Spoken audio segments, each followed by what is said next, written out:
Hello everyone, welcome back to my channel. I'm Marlou and this is May in the Books, and today I'm going to do a January wrap-up. It's the last day of January, so I'm just assuming I won't finish any books today because I have not been reading. I'm wearing makeup, it's different. I don't know why I dress it. Okay, let's start with the first book. I had a great reading month. I found two books that are like super good and I'm really happy about that.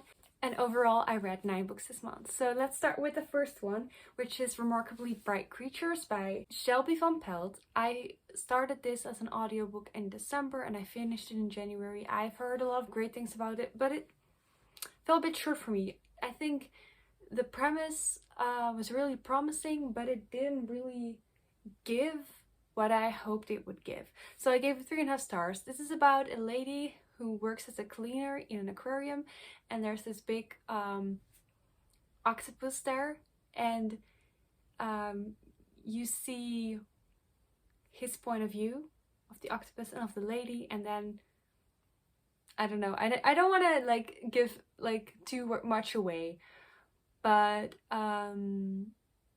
yeah, he kind of like helps her life. I don't know what to say. Like, it had such a promising premise and I really enjoyed where I thought it was going, but it didn't, I don't know, I didn't like it that much. Then I read The Storied Life of A.J. Fikry by Gabriella Zevin. I read it as a physical book. I enjoyed it. I gave it 3.75 stars. I love Tomorrow and Tomorrow and Tomorrow, and I wanted to read more by her. This book, I really did enjoy it. Like, the writing is so nice and flowy with her, but it was not my favorite. So this book is about a man who has a bookstore and he's kind of like a grumpy old man. He's not that old, but he acts old because he's grumpy. And then there's a baby in his shop, and then he starts to like raise her. Cute and fun and quick, and I enjoyed it, but it was not like, it didn't have this like, it didn't give me that same like deep good feeling of Tomorrow and Tomorrow and Tomorrow. So then I read Reckless Girls by Rachel Hawkins. I listened to this as an audiobook, and this book is a thriller, but it starts out as just like people hanging out. So they're in Hawaii, I think, and they're it's about this couple, and they meet 2 other girls, and those girls want to go to a island where nobody lives, and they're like, let's go with them. So the 4 of them are on an island. There's some other people on the island, and they're like living their lives, and it's just a fun, just a good time. You like know like it's a thriller, so something is going to happen, but the vibe is not thrillery all that much. And then at the end it suddenly becomes very, oh, it's a thriller, and it lost me a bit. Like, I don't love when things feel, I don't know, I love a good thought out murder, you know, and this just felt like it wasn't. I didn't really like the vibes, like, you know, going on an island where nobody lives. It's just like fun, but I just didn't love the ending, so for that I gave it 3 stars. Then I listened to Bright Young Women by Jessica Knoll. I had such high hopes for this book. This book is kind of based all around the Ted Bundy murders, and so it's true crime. It's about you know, women in the 80s, I think, and it's a dual timeline, so like right now and back in the 80s. I think it's the 80s, I'm not sure. I had really high hopes for this one, but it just didn't. It was a lot of like the actual like murder part, super exciting, but then after that it's just talking and talking, repeating the same things over and over again. I mean, it has that frustrating part of, you know, being in a story like this, like living this story is not fun, it's not interesting, it's annoying, scary, frustrated because you have to tell your story over and over again and people are twisting your words. So, you know, it did a good job of portraying that, but as a reader you gotta want to be entertained. And I think for me personally, I do feel like a duality of things towards true crime, because you watch true crime because it like excites people, but it's people's lives. Like, it's pretty messed up that we watch something like that for enjoyment. Like, of course it's also good to get victims' names out there for sure, but most people just watch it because of enjoyment and bad things come of it. But then this is a fiction story, so I think, well, if we would just enjoy fiction crime, then we're not hurting anybody, right? But then this didn't have the enjoyable part, even though it's not, I don't know. Is this a good explanation? I'm not sure. I gave it 3 stars because I was very disappointed because I heard great things about this book and I just didn't love it. And also there were a lot of female characters and I could not remember who was who. There's so many women's names and people were like friends, but then there were also like in relationships, and it was really confusing for me. Then I read A Touch of Jen by Beth Morgan. This book is kind of crazy. This is about a couple who are obsessed with this girl and the girl doesn't even know that girl. And at some point they meet the girl, they see her, and she invites them on a trip to the Hamptons. Like, who's gonna invite me to a trip to the Hamptons? I don't know. But yeah, and they go on that trip and things change a bit, and I cannot tell you what this book is about because part of me doesn't know what it is about. Part of me cannot spoil it. This is if you like just really weird things happening. Like, I really wanted to read this after watching Saltburn because I like the kind of weird things going on. You know, and I did enjoy this book. I gave it a 3.2 because like the first half of the book I was like, when is this getting good? And then at the end, like, things happening, it was like, oh my god, what am I reading? But I kind of enjoyed it. So this is a wild ride, but if you're into that kind of stuff, give it a try. And then I read Everyone in My Family Has Killed Someone by Benjamin Stevenson.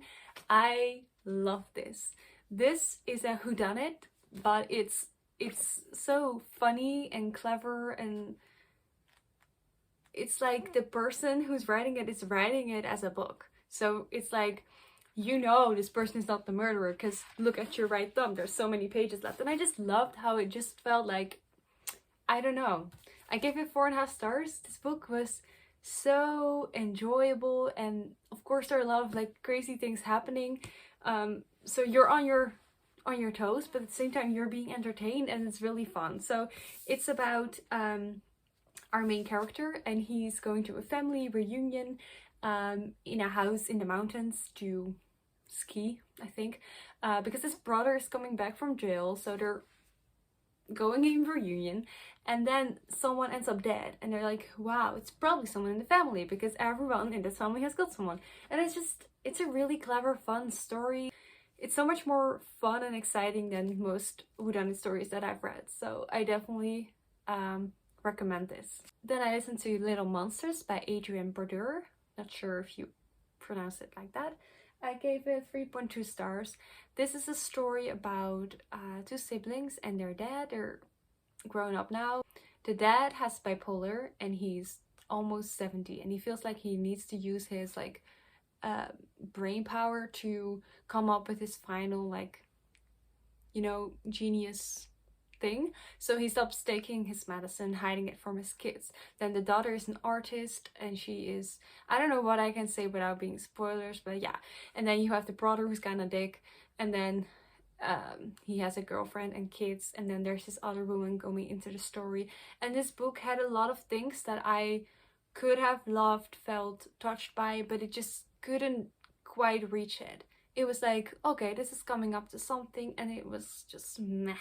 It was the things happening to these characters could have been a big emotional thing for me, but it didn't. It felt short for me.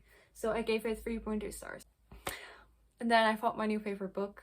I'm so excited. My first 5-star read in a very long time. Like last year I didn't have any 5-star reads, so I'm so excited that I found a new one. It's If We Were Villains by ML Rio. I did not expect this book to be a 5-star read. I've had this on my radar for years since I started reading again, going on Book Talk, and I always wanted to read it, but then I read The Secret History and I did not enjoy reading that at all, and everyone said it's the same but The Secret History is better.